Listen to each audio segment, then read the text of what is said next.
안녕하세요. 단 한 달, 한국에서 딱 한 달만 일하고 국민연금에 가입했는데 평생 매월 꼬박꼬박 연금을 받을 수 있다면 믿으시겠습니까? 심지어 그 연금을 한국도 아닌 자기 나라에 돌아가서 편안하게 받아간다면 어떨 것 같으세요? 에이, 무슨 말도 안 되는 가짜 뉴스 아니냐고요? 놀랍게도 2026년 현재 대한민국에서 완벽하게 합법적으로 벌어지고 있는 실제 상황입니다. 요즘 국민연금 이야기만 나오면 다들 한숨부터 쉬시죠? 내는 돈은 많아지고 받을 돈은 줄어들고 심지어 기금이 고갈된다는 뉴스 때문에 청년 세대의 불안감은 극에 달해 있는 상황인데요. 그런데 이렇게 우리 국민들이 피땀 흘려 납부하고 있는 연금 국간에 아주 치명적인 구멍이 뚫려 있다라는 이야기들이 들려오고 있어요. 오늘 뉴스너머에서는 이른바 외국인들의 국민연금 꼼수 재테크 사태의 전말을 파헤쳐 보려고 하는데요.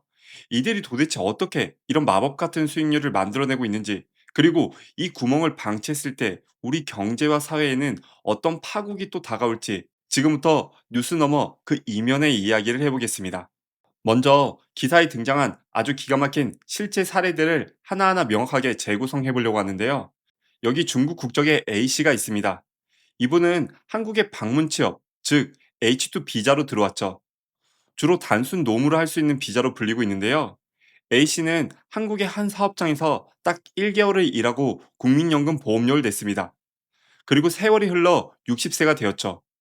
원래대로라면 딱 한 달치 낸 돈이니까 그 돈만 이자 쳐서 돌려받는 단한 일시금 대상자죠.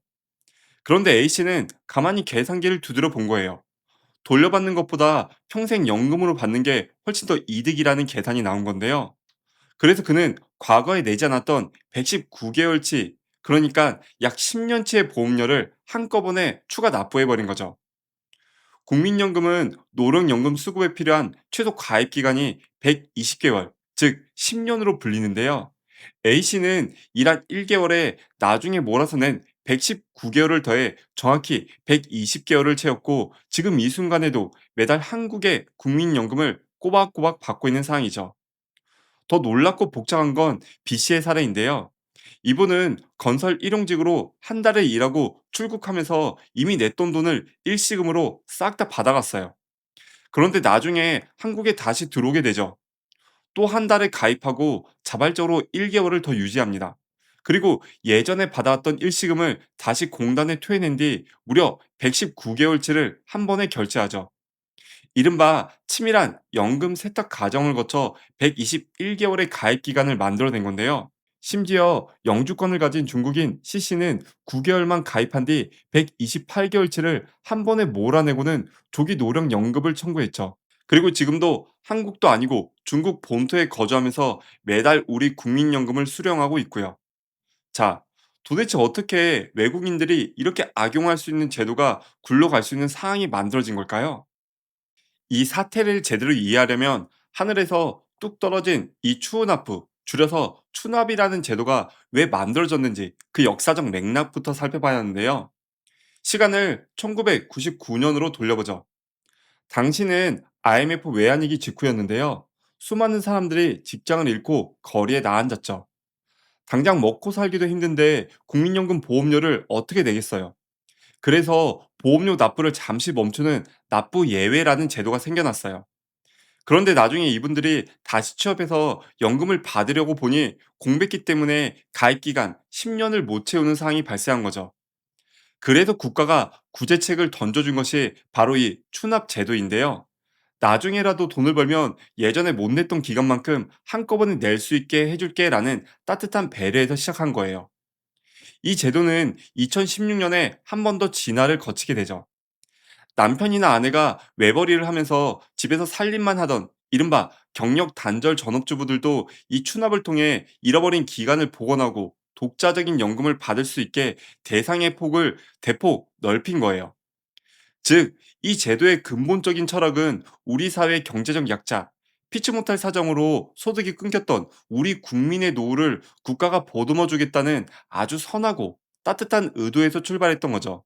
비유하자면 이런 거죠. 폭풍우가 치는 바다에서 우리 국민들이 탄 배가 심하게 흔들리자 물에 빠진 국민들을 구하기 위해 국가가 추납이라는 구명 보트를 띄워준 거예요.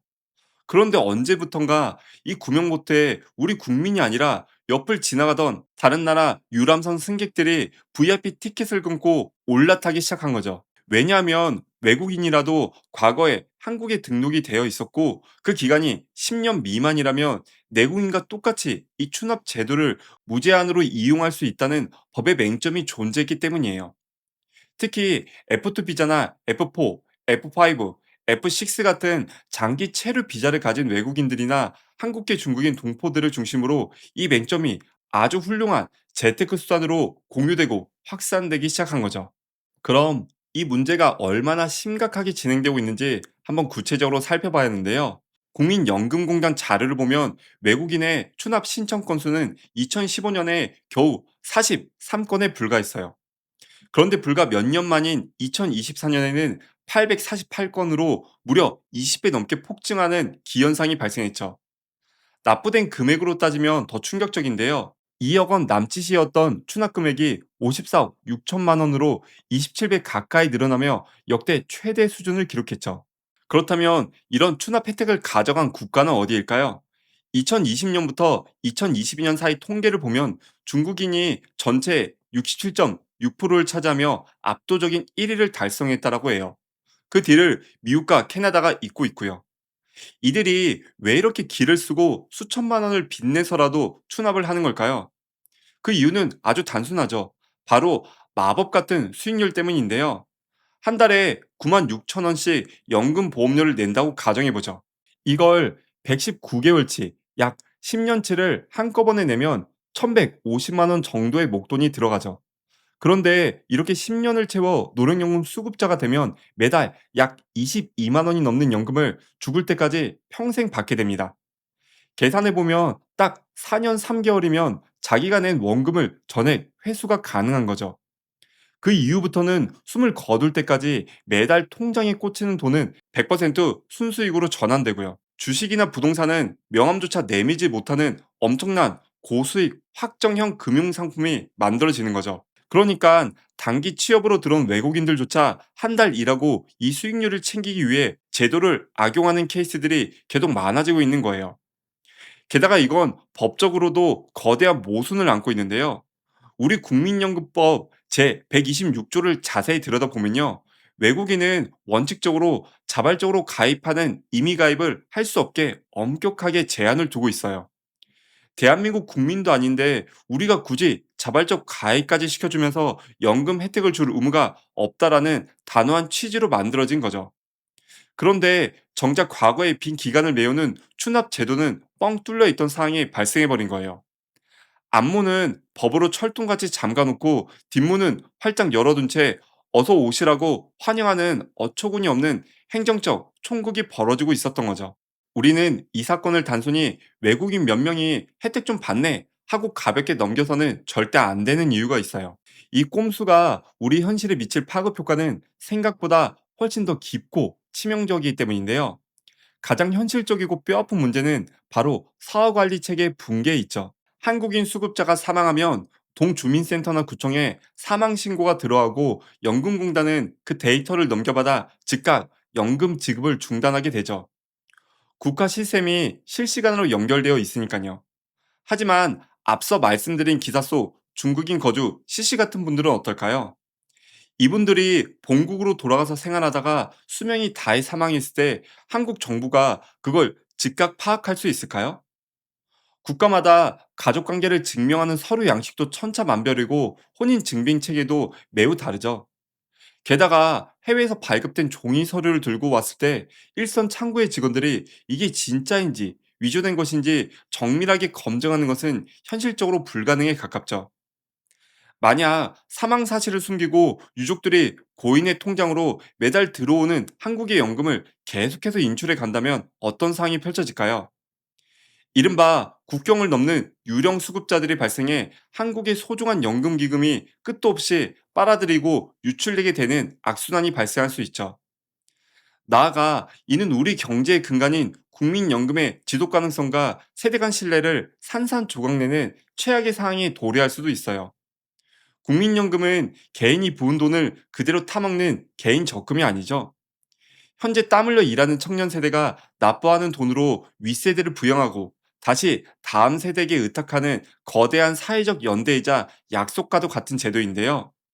우리 청년들은 평생 성실하게 일하며 수십 년 동안 월급에서 꼬박꼬박 막대한 연금을 떼는데 누군가는 단 한 달 찔끔 일하고 목돈으로 10년치 권리를 사버린 뒤 평생 수익을 챙겨간다면 그리고 그 돈이 고스란히 해외로 유출되는 걸 두 눈으로 지켜봐야 한다면 도대체 어느 청년이 이 국가 시스템을 믿고 기꺼이 세금을 내고 또 연금을 내겠습니까? 이는 극심한 조세 저항과 자칫 국민연금의 붕괴로 이어질 수 있는 아주 치명적인 폭발력을 가진 사안일 수 있어요.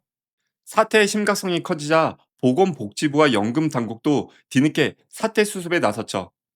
외국인의 실제 국내 거주 기간이나 실제 보험료 납부 기간을 엄격하게 따져서 추납 요건을 강력하게 제한하는 방안을 들여다본다고 발표한 거예요.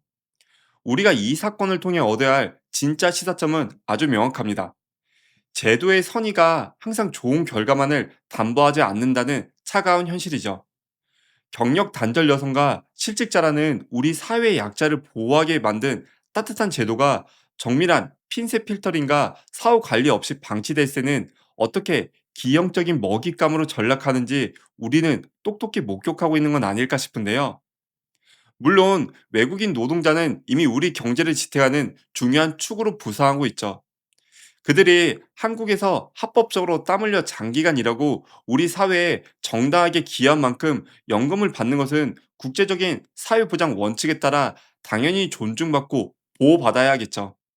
하지만 1개월 단기 가입과 막대한 현금 동원령을 이용해 제도의 맹점을 파고드는 연금 쇼핑과는 전혀 다른 문제죠. 국민의 피땀으로 쌓아올린 연금 국가는 글로벌 호구가 되어서는 안 되겠죠. 하루빨리 뚫린 뒷문을 굳게 닫고 국민의 상식과 눈높이에 맞는 공정하고 촘촘한 관리 체계를 재건해야 할 이유가 그 어느 때보다도 필요한 시점이 아닐까 싶은데요. 오늘의 이야기는 여기까지입니다. 긴 영상 시청 너무 감사드리고요. 구독, 좋아요를 꼭 한 번씩 부탁드리며 저는 다음에 더 유익하고 재밌는 이야기로 다시 찾아오겠습니다. 감사합니다.